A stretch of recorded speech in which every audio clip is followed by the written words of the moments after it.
Orang yang kecerdasan emosinya rendah, antara lain, ini saya tidak bilang semua, cirinya adalah yang pertama, cenderung mencari kesalahan pada orang lain. Kalau dia merasa tidak nyaman secara emosi, selalu mencari kambing hitam.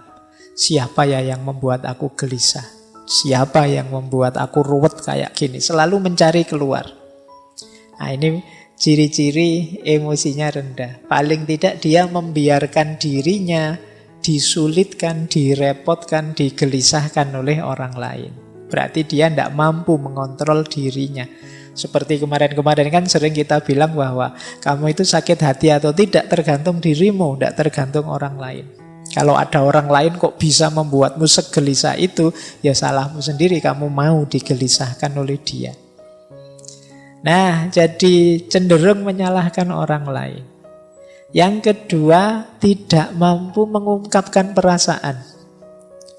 Seneng tapi tidak berani mengungkapkan bahwa aku suka. Benci tapi takut mau bilang aku tidak suka. Nah, ini daya kontrol emosi kita tidak bagus.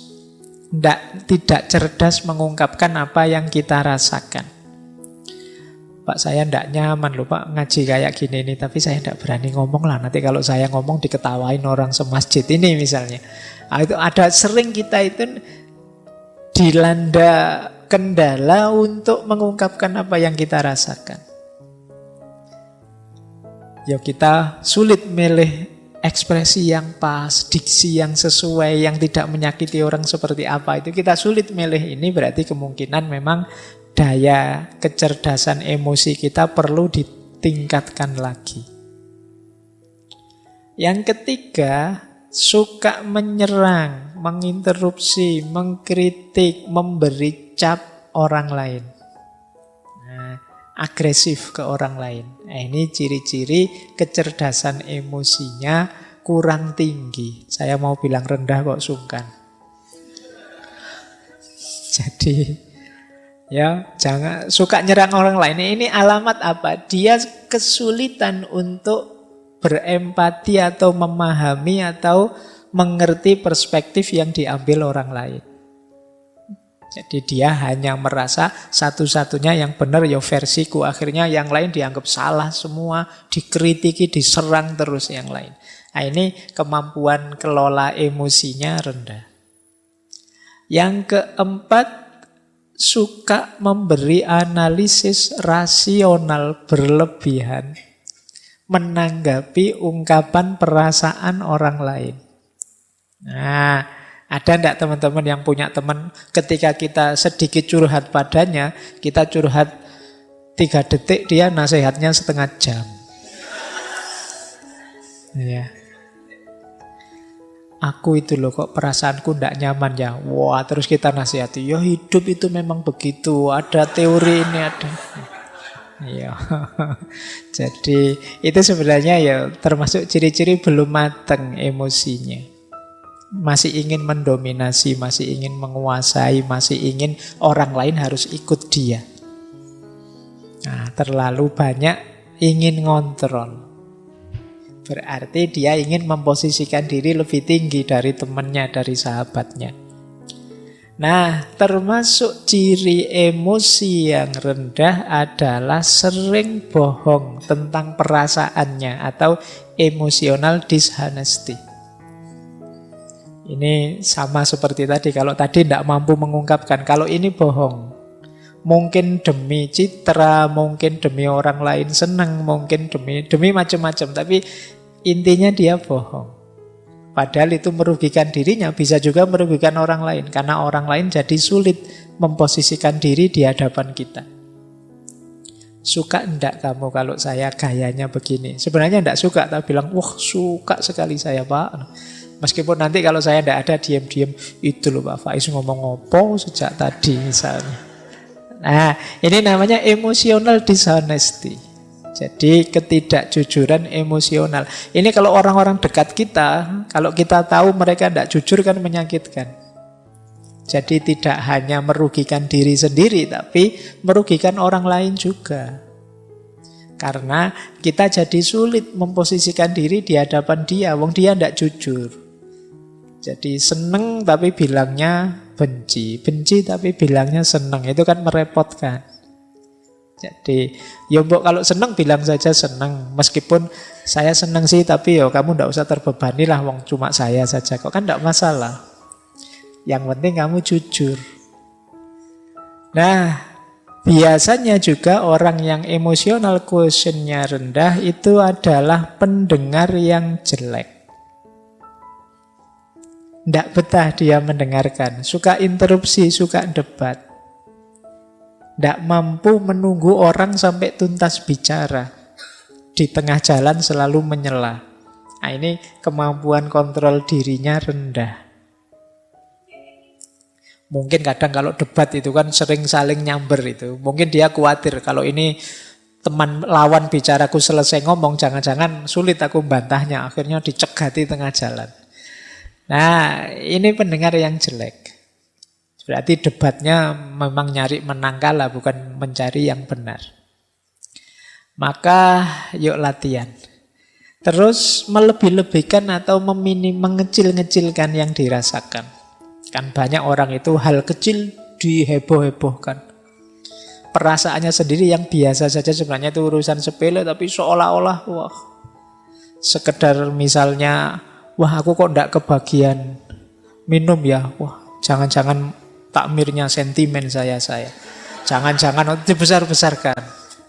Ini mungkin dia khawatir tersaingi oleh aku mungkin. Dia khawatir mikirnya enggak karu-karuan, melebih-lebihkan. Jadi mendramatisir hal-hal yang sebenarnya biasa-biasa saja. Baik, terus tidak peka terhadap perasaannya orang lain. Jadi orang seperti apa dia tidak peka. Jadi ngertinya ya perasaanku saja. Dia marah-marah kalau orang tidak mengerti dirinya, tapi dia tidak mau mengerti orang lain. Kemudian sering merasa insecure, tidak aman, sukar menerima kesalahan diri sendiri dan berat kalau mau minta maaf. Jadi kalau ada teman-teman punya ciri begini, berarti ya harus belajar lagi emotional quotient, kecerdasan emosional. Kemudian pesimis, merasa dunia ini tidak adil. Wah, tidak adil dunia ini. Orang kaya kok tambah kaya, aku kok tambah miskin. Kan sering yang mengeluh begitu kan banyak. Tidak adil Allah ini. Kadang-kadang Allah juga dimarahi. Nah, ini hidup pesimis. Apa maunya Allah itu? Saya kemarin baca di mana itu. Apa yang dipikirkan Tuhan itu kan gitu. Kan banyak yang komplain dengan kalimat-kalimat begitu. Baik, jadi pesimis, sukanya mengeluh. Yang dilihat yang buruk-buruk, yang jelek-jelek saja. Ini ciri-ciri emosional kecerdasannya rendah. Kemudian kaku, tidak luwes. Jadi sulit beradaptasi terhadap perubahan-perubahan dalam hidup. Orang yang kaku itu kan berat, mudah patah. Maka jadilah orang yang tangguh. Tangguh itu bukan berarti kaku. Kalau pakai ilustrasi biasanya orang berilustrasi kayak sabuk. Sabuk itu kan lentur.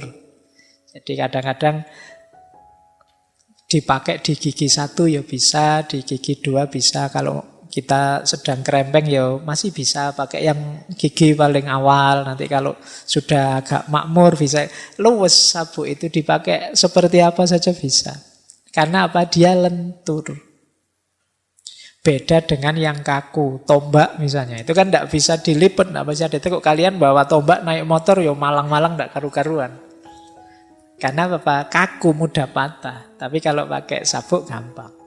Itu maka orang-orang yang emosinya tidak bagus, cara pengendaliannya ya dia biasanya kaku. Sulit sekali dinego, sulit sekali dilembutkan. Terus biasanya kemudian jadinya tidak harmonis dengan orang, lebih harmonis dengan yang bukan manusia. Iya, dengan koleksinya, dengan binatang kesayangannya. Sampai kemarin ada yang menikah sama kambing itu ya. Mungkin dia sudah putus asa dengan manusia, itu dia. Jadi kenapa ada orang putus asa dengan orang lain? Karena dia sendiri sulit membangun relasi yang harmonis dengan orang lain. Dia menyangkal fakta bahwa kita ini makhluk sosial yang tidak bisa hidup sendiri. Nah, jadi itu di antara ciri. Kalau ada orang kok lebih sayang dengan motornya, dengan mobilnya daripada keluarganya, anaknya, istrinya, itu kemungkinan ada masalah dalam relasi. Terus puas kalau bisa menghina orang lain, mengalahkan orang lain. Kadang-kadang dibela-belain dengan bikin hoax, bikin kebohongan. Yang penting musuhku kalah. Nah, ini berarti orang yang lemah secara emosi.